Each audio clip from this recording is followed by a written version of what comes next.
মেয়েটি রোজ একটিমাত্র প্রশ্ন রাখত ছেলেটির ইনবক্সে, কেমন আছো?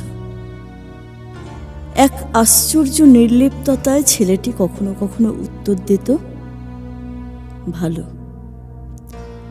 আবার কখনো থাকতো একদম নিস্তব্ধ। তবু রোজ রোজ মেয়েটি প্রশ্নটি রেখেই যেত। ছেলেটির নির্লিপ্তিতে এটা কখন যেন অভ্যেস হয়ে গিয়েছিল। সে উত্তর না দিলেও নিজের অজান্তেই অপেক্ষায় থাকতো এই মেসেজের।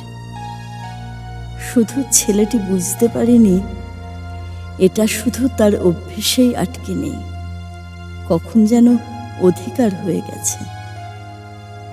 উত্তর না দেওয়া, নির্লিপ্ততা সে ভীষণ উপভোগ করত।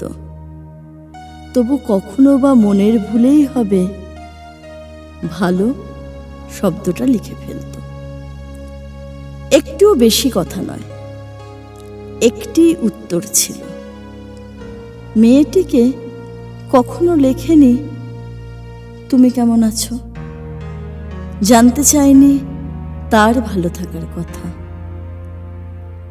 একদিন মেয়েটির মেসেজ এলো না। ছেলেটি অবাক হলো, তবু নির্লিপ্ত থাকল। পরের দিনও মেসেজ এলো না। সেই নির্লিপ্ততার অহংকার বজায় রাখতে ছেলেটি চুপ করে রইল।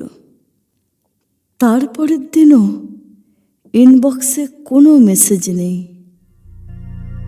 ছেলেটি অস্থির হয়ে উঠল। বারবার ইনবক্স দেখছিল, কোনো প্রশ্ন নেই। এবার ছেলেটি আর পারল না, মনের সাথে যুদ্ধ করে লিখে ফেলল, তুমি কেমন আছো? কোনো উত্তর এলো না। আবার লিখল, তুমি কেমন আছো? উত্তর এলো না, এলো না, আর এলো না। ছেলেটি এখন রোজ মেয়েটির ইনবক্সে প্রশ্ন রেখেই যায়, আর অপেক্ষায় থাকে উত্তরের। তার জানা নেই আর কোনো দিন কোনো প্রশ্ন বা উত্তর সে পাবে না। তার ভালো থাকার খবরে ভালো থাকার মানুষটি থেমে গেছে নিঃশব্দে।